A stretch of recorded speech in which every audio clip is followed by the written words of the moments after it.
Assalamualaikum warahmatullahi wabarakatuh. Selamat pagi sobat podcast Teras Kemenak Sumeneb. Alhamdulillah saya Mufris hari ini bisa menemani Anda dan tentunya dalam suasana yang begitu menyenangkan. Apalagi saat ini hadir bersama kita Kepala Seksi Pendidikan Madrasah Kantor Kementerian Agama Kabupaten Sumeneb, Bapak Haji Edi Haryanto. Selamat pagi Bapak. Selamat pagi Pak Mufris. Tentunya tema yang sangat menarik untuk kita bahas bersama di hari ini adalah merancang masa depan dan saatnya madrasah menyusun kurikulum bermakna tahun ajaran 2025-2026. Pak Kasih mungkin mengawali kebersamaan kita di hari ini. Silahkan sapa dulu Sobat Podcast Teras Kemenak Sumeneb. Baik, terima kasih. Assalamualaikum warahmatullahi wabarakatuh, Sobat Podcast Teras Kemenak Sumeneb semuanya. Di pagi ini saya sangat bersyukur sekali bisa membersamai di ruang podcast ini untuk berbincang soal hal yang sangat fundamental, yaitu kurikulum. Tema kita akhir ini kan sangat relevan karena yang mana sesungguhnya masa depan madrasah itu ditentukan oleh sejauh mana kita mampu menyusun dan menghadirkan kurikulum yang tidak hanya bersifat administratif belaka, tapi benar-benar bermakna. Yang bermakna menyentuh kehidupan nyata siswa, guru, dan masyarakat.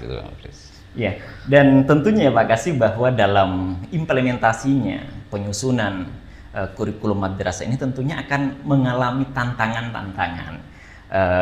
Tentunya Kasih Penma bersama jajarannya dan saya yakin sudah punya tim untuk menyusun tim kurikulum dan tentunya sudah akan tersusun yang namanya kurikulum ideal. Namun untuk mengimplementasikan kurikulum ideal ini tentunya banyak sekali tantangannya. Gitu. Pengalaman Bapak Kasih Penma selama ini tantangan dalam penyusunan kurikulum madrasah sebelumnya mungkin juga sudah bisa diprediksi di tahun ajaran 2025-2026 ini. Kalau berbicara tantangan, tantangannya diantaranya ada keterbatasan pemahaman teknis mengenai kurikulum itu, juga keterbatasan waktu dan kadang kurangnya kolaborasi antar komponen di madrasah ini. Kan di madrasah ini ada tim pengembang. Artinya bukan pas langsung dibuat sendiri oleh seorang diri, diketik sendiri, konsep sendiri. Nah, ini beberapa madrasah juga masih melihat kurikulum ini. Ini yang paling juga ini. Madrasah ini masih sebagai produk akhir itu loh, hanya bersifat administratif. Artinya bukan sebagai proses dinamis yang hidup dan tumbuh bersama realitas madrasah itu sendiri, Om Chris. Oh iya, dan memang seharusnya penyusunan kurikulum madrasah ini merupakan harmoni dari sivitas madrasah, dari guru, kemudian juga bidang tata usaha, kemudian operator dan juga kepala madrasah. Seharusnya seperti itu, sehingga bukan seperti yang disampaikan Bapak Kasih tadi bahwa kurikulum madrasah disusun hanya oleh seorang, kemudian dicetak dan menjadi pajak. Itu sudah selesai gitu. Dan tentunya menurut Bapak mengapa sih penyusunan kurikulum seringkali belum menyentuh ruang kelas secara nyata gitu? Nah, karena kurikulum ini sering disusun di atas kertas. Di atas kertas. Ya, sebagaimana yang saya sampaikan tadi, bukannya kurikulum itu dari dalam kelas. Enggak, kita terlalu fokus pada format dari template atau format yang sudah ada, bukan pada esensinya. Yang mana akibatnya guru hanya menjalankan kurikulum sebagai formalitas saja, bukan sebagai panduan yang memudahkan mereka membelajarkan siswa sesuai kebutuhan dan konteksnya. Artinya kurikulum ini nantinya kalau saya istilahkan sebagai pemandu. Mau dibawa kemana itu, seperti itu.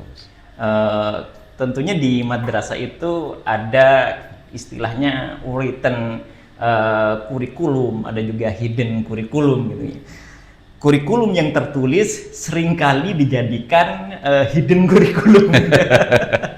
Karena dalam kurikulum itu ada biasanya yang namanya ya hidden kurikulum ini bagaimana ya sikap guru, pelayanan guru terhadap siswa itu banyak yang tidak diatur secara administrasi itu dan menjadi hidden, dan itu sangat nyata dirasakan. Jangan-jangan ini yang kurikulum yang sudah teradministrasi masih menjadi hidden kurikulum gitu yang tidak diketahui oleh banyak sivitas, banyak guru, banyak karyawan di madrasah itu. Kalau menurut Pak Kasih sendiri, apa sih makna kurikulum? Karena tadi Bapak Kasih pernah menyampaikan tentang bagaimana tersusun kurikulum bermakna. Kurikulum bermakna itu sendiri seperti gitu. apa gambarannya? Ya. Gitu. Nah, kurikulum bermakna itu kurikulum yang hidup dan berdampak. Jadi ini yang perlu digarisbawahi, kurikulum yang hidup dan berdampak. Yang mana kurikulum itu disusun dengan dasar pemahaman terhadap kondisi nyata siswa, guru, dan lingkungan. Bermakna artinya siswa merasa berada di madrasah itu betul-betul belajar dan itu menjadi penting. Guru tidak hanya cukup berdiri atau selesai ngasih tugas, tapi guru merasa mengajar itu sebagai usaha untuk membentuk masa depan anak didik. Dan masyarakat nantinya ini juga sentuhan yang terakhir ini, masyarakat merasakan madrasah itu hadir untuk menjawab tantangan atau kebutuhan zaman, sehingga hadirnya madrasah di lingkungan masyarakat betul-betul menjadi harapan dari masyarakat itu untuk mewujudkan anak didiknya ditampil di sana. Oh, ini jelas artinya arahnya itu seperti itu. Dan setiap daerah ya Pak Kasih tentunya memiliki keunikan tersendiri, dan juga ini penting juga untuk dimasukkan, diintegrasikan dalam kurikulum yang tadi disampaikan, bahwa kurikulum bermakna, kurikulum yang ideal yang sudah teradministrasi dengan baik. Dan mengapa penting bagi madrasah untuk menyusun kurikulum yang sesuai dengan konteks lokal dan karakter Islam? Karena madrasah ini memang sekolah, ada menyebutnya bahwa madrasah adalah sekolah yang berciri khaskan agama Islam. Kalau saya bahasakan, karena madrasah ini bukan lembaga netral, artinya madrasah itu punya identitas kultur dan spiritual. Jadi kultural dan spiritual. Nah, kurikulum yang tidak menyentuh konteks lokal itu akan terasa asing bagi siswa. Nah, sementara jika kurikulum itu menyentuh karakter Islami, maka ruh madrasah itu sendiri akan hilang, dan kita ingin siswa cerdas sekaligus berkarakter. Saya ulang ya.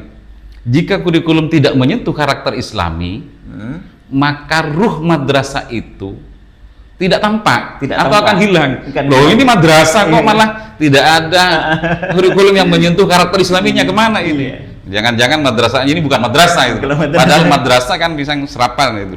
Nah, jadi kita ingin siswa cerdas sekaligus berkarakter. Nah, berkarakter seperti apa? Mempunyai akhlak yang baik, dan semua warga madrasah dalam artian ini ada didiknya juga ingin mempunyai wawasan kebangsaan yang kuat. Nah, ini yang akan ditanamkan, karena di dalam Islam sendiri pemahaman terhadap wawasan kebangsaan ini perlu ditanamkan sejak dini, sehingga anak-anak nantinya mempunyai cinta tanah air.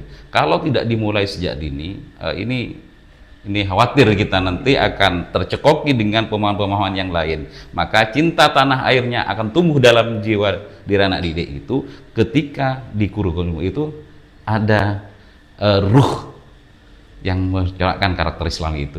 Iya, makin kesini kayaknya makin asik aja. Makin asik gitu ya. Sudah mulai jelas gambaran tentang kurikulum, bagaimana juga harus terintegrasi juga keunikan lokal, apalagi tentang akhlak gitu. Jadi ilmu dan akhlak itu sama-sama harus berjalan sekata gitu. Harus berbarengan gitu ya. Ilmu tanpa akhlak juga ini tidak bagus gitu. Juga akhlak tanpa ilmu juga ini hal yang juga tidak bagus gitu kan. Jadi kedua-duanya yang akan menjadi ciri khas madrasah, bahwa ilmu dan akhlak itu berjalan serasi. Dan tentunya Sobat Podcast, kita lanjutkan kembali pertanyaan-pertanyaan untuk Pak Kasih. Kemudian apa sih strategi, implementasi dan peran Penma gitu dalam pendampingan madrasah dalam menyusun kurikulum ini? Ada beberapa langkah yang kita upayakan untuk di tahun ini, karena kita akan menghadapi tahun ajaran baru. Pastinya madrasah kan mulai sudah menyusun kurikulum. Nah, ini yang pertama adalah peningkatan kapasitas, yang kedua itu pendampingan secara langsung. Nah, di sini pendampingan secara langsung ini apa sih? Pendampingan secara langsung ini madrasah melalui kurikulum. Nah, di samping itu kita juga punya pengawas-pengawas yang insya Allah kompeten dalam kurikulum itu, sehingga kita akan bersama dengan pengawas bagaimana melakukan pembinaan dan pendampingan dalam penyusunan dari kurikulum. Nah, mudah-mudahan pengawas madrasah di sini dimasukkan dalam tim pengembang kurikulum, karena di sana ada tenaga ahli. Tenaga ahli mungkin bisa diambilkan dari pengawas madrasah gitu dan lainnya. Yang ketiga adalah kolaborasi dengan KKM dan MGMP sebagai ujung tombak penggerak kurikulum di tingkat satuan. Nah, di satuan pendidikan yang hari ini adalah madrasah. Jadi 3 program itu kita upayakan sehingga madrasah, seperti yang saya sempatkan tadi, bahwa kurikulum ini tidak hanya di atas kertas saja sebagai peserta administratif, tapi itulah langkah-langkah usaha kami dari seksi Penma melalui 3. Yang pertama adalah peningkatan kapasitas melalui BIMTEK dan pelatihan berjenjang dari jenjang RA, jenjang MI, MTS, dan MA. Yang kedua adalah pendampingan secara langsung melalui klinik kurikulum dan kolaborasi dengan KKM dan MGMP, karena ini juga akan sumbangsih dari organisasi KKM dan MGMP sangat diperlukan sekali.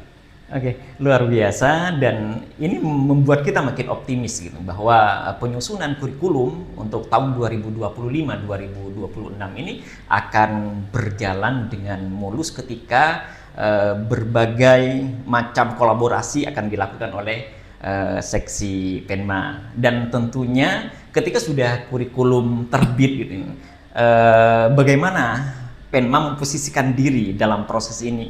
Apakah hanya sebagai pengawas dokumen atau lebih dari sekedar pengawasan dokumen? Dokumennya sudah lengkap belum gitu kan? Baik. Jadi ini ada istilah baru, pengawas dokumen ini. Nah, jadi bukan hanya seperti itu, bukan hanya seperti seksi Penma sebagai pengawas dokumen, setor dokumen. Ini kok nggak lengkap ya gitu kan? Iya, tidak saya tanda tangani gitu. Tapi paling tidaklah kita di seksi Penma ini sebagai mitra penggerak perubahan. Karena kalau tidak dimulai dari di atasnya, ini ke bawah, insya Allah akan selaras kalau kita sudah mulai bergerak bersama-sama. Nah, oleh karena itu, maka seksi Penma ini sini sebagai mitra penggerak perubahan, kami ingin hadir sebagai teman dialog. Teman dialog. Iya, artinya lembaga misalkan ada melalui pengawas, melalui teman dialog, teman fasilitator, bahkan menjadi inspirator. Nah, kalau misalkan dibutuhkan nanti, ya agar tujuannya apa? Agar madrasah tidak merasa bekerja sendiri. Madrasah ketika bingung misalkan dalam menentukan kurikulum, kita sebagai inspiratornya. Jadi kurikulum itu tanggung jawab bersama, bukan beban madrasah semata. Karena tujuan bersama itu kalau bisa dibahas bersama akan semakin mudah tercapai. Jadi kita bahas bersama.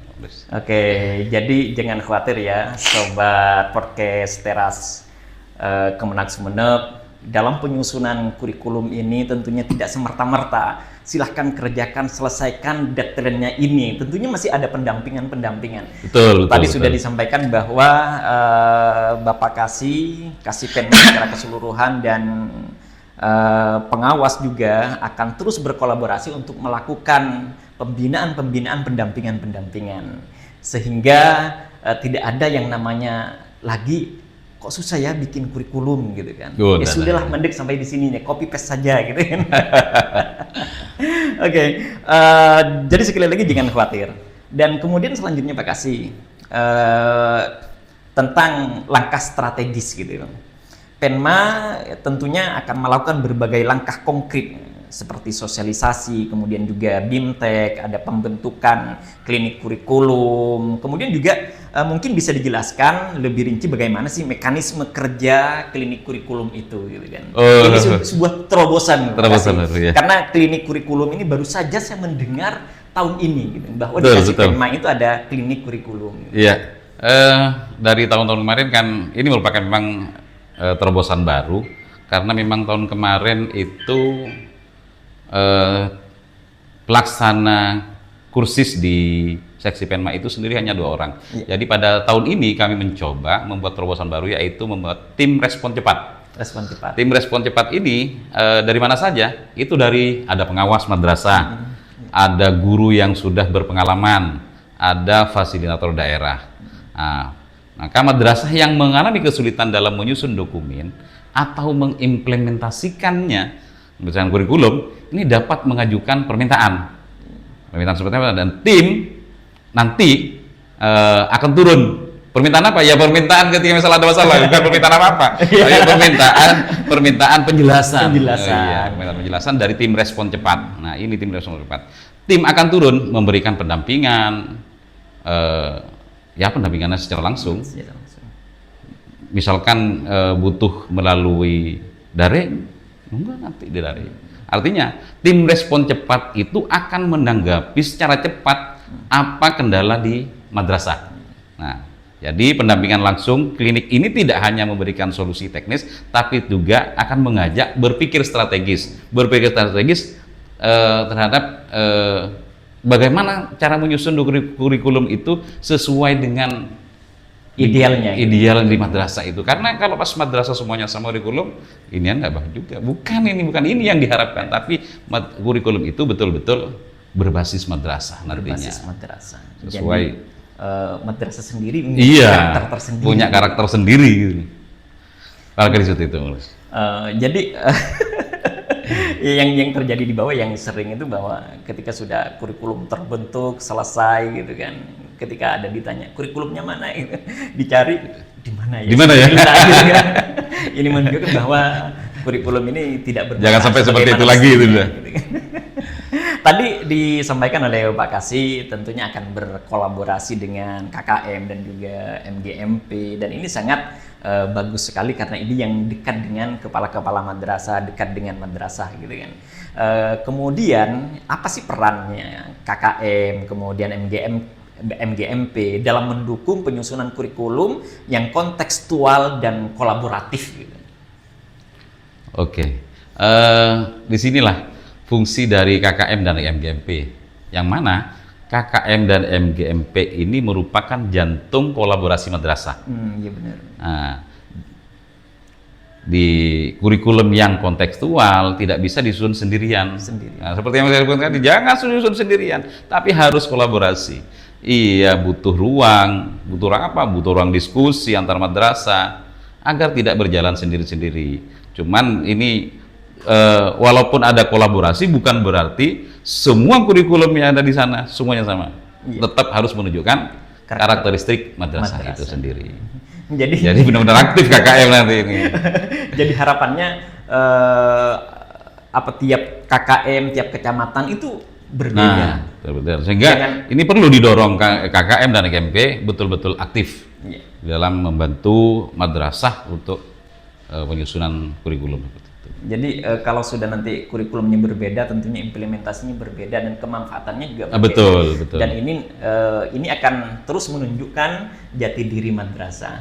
Jadi jangan sampai ada lagi ya Pak Kasih di tahun 2025-2026 ini kurikulumnya dari ujung pulau di Kabupaten Sumeneb ini, di ujung timur sampai paling baratnya Kabupaten Sumeneb semuanya sama. Gitu. Harapannya seperti itu. Mudah-mudahan sukses lah. Tersusun sesuai dengan karakteristik madrasah. Sobat Podcast, tentunya terima kasih masih setia bersama kami, dan tentunya perbincangan kita saat ini akan terus menarik, dan terus pantau kami di channel podcast Teras Kemenang Sumeneb. Dan tentunya Pak Kasih kita lanjutkan kembali perbincangan kita tentang pendekatan monitoring dan evaluasi yang digunakan tentunya lebih bersifat pembinaan. Kemudian apa sih yang membedakan gitu pendekatan ini dibandingkan Munif pada umumnya gitu kan? Kalau sebelum-sebelumnya kan ada Munif gitu turun gitu kan. Kira-kira apa sih perbedaannya? Jadi kalau ingin kurikulum itu betul-betul terwujud, maka kita tidak boleh main coret di dokumen saja. Dokumen saja. Artinya apa? Jangan menjadi hakim. Tidak boleh menghakimi, tapi harus memberikan solusi dan Solusi. tidak boleh menghakimi dan mencari kesalahan. Yang kami pilih adalah pendekatan coachingnya itu. Coachingnya itu membantu madrasah tumbuh dari dalam. Munif bukan untuk menilai, tapi untuk mendampingi, memberdayakan, dan membangkitkan semangat inovasinya. Jadi ya jangan langsung dicoret seperti itu, tapi seperti itu coaching yang kita perlukan.